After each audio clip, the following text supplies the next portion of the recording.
राधे राधे। जय श्री कृष्ण दोस्तों। स्वागत है आपका आपके अपने YouTube चैनल हिंदी.com पर।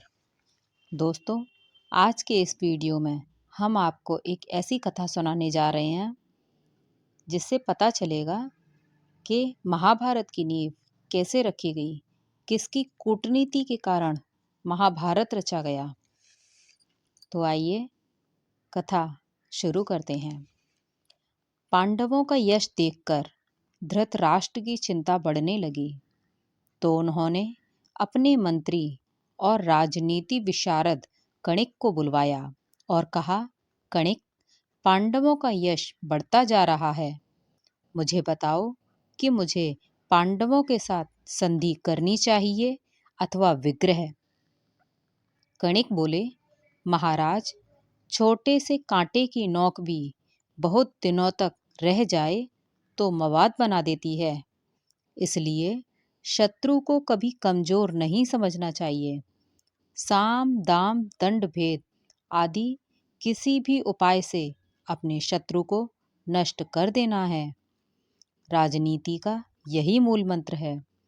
धृतराष्ट्र ने कहा, कणिक, यह बताओ कि साम दाम दंड भेद द्वारा शत्रु का नाश कैसे किया जाता है।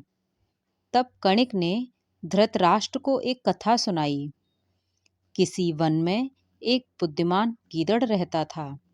उसके 4 मित्र बाघ, चूहा, भेड़िया और नेवला भी वहीं रहते थे। एक दिन उन्हें एक हट्टा कट्टा हिरण दिखा, तो उन्होंने उसे मारने की योजना बनाई।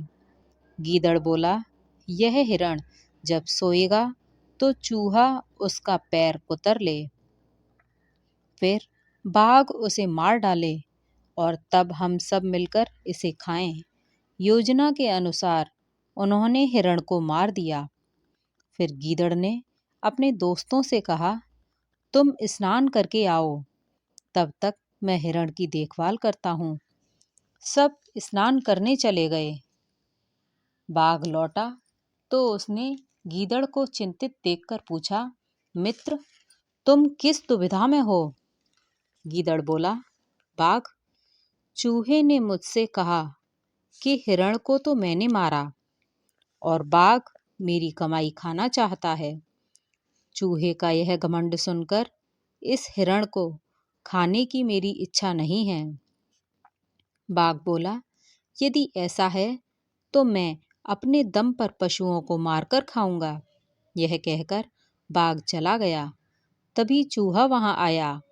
गीदड़ ने चूहे से कहा, नेवला कह रहा था कि बाघ के काटने से हिरण का मांस विषैला हो गया है, इसलिए मैं इसे नहीं खाऊंगा।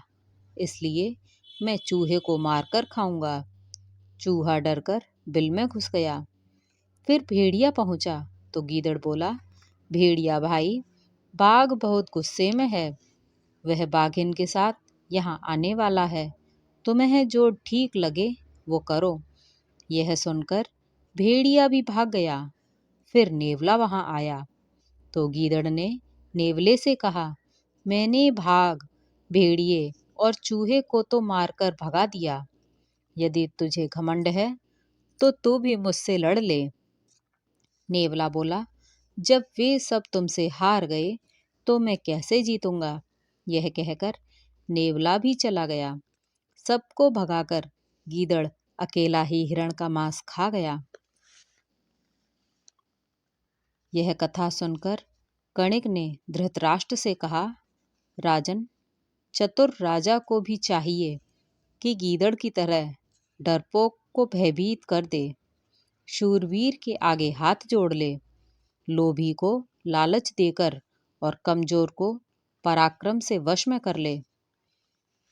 कणिक ने कहा, शत्रु चाहे कोई भी हो, उसे मार डालना चाहिए।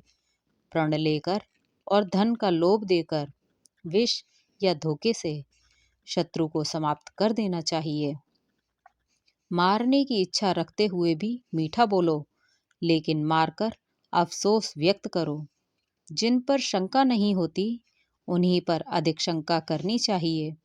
जो विश्वास पात्र नहीं है उन पर कोई विश्वास नहीं करता, लेकिन जो विश्वास पात्र हैं उन पर भी पूर्ण विश्वास नहीं करना चाहिए।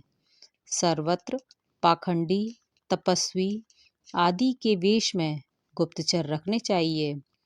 बगीचे, टहलने के स्थान, मंदिर, सड़क, तीर्थ, चौराहे, कुएं, पहाड़, जंगल और सभी भीड़ भाड़ वाले स्थानों पर गुप्तचरों की अदला बदली करते रहना चाहिए।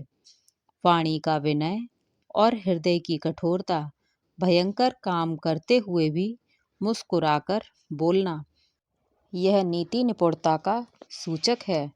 जो अपने शत्रु से संधि करके निश्चिंत हो जाता है, उसका होश तब ठिकाने लगता है जब सर्वनाश हो जाता है। अपनी बातें केवल शत्रु से ही नहीं, मित्र से भी छिपानी चाहिए। अतः राजन, आपको पांडु पुत्रों से अपनी रक्षा करनी चाहिए। वे दुर्योधन आदि से बलवान हैं। आप कोई ऐसा उपाय कीजिए कि उनसे भय ना रहे और बाद में पश्चाताप भी ना करना पड़े। यह कहकर कणिक अपने घर चला गया। तो दोस्तों, कणिक तो अपने घर चला ही गया, और महाराज धृतराष्ट्र के मन में महाभारत की नींव डाल गया। तो दोस्तों, आशा करती हूँ कि आपको यह कथा पसंद आई हो।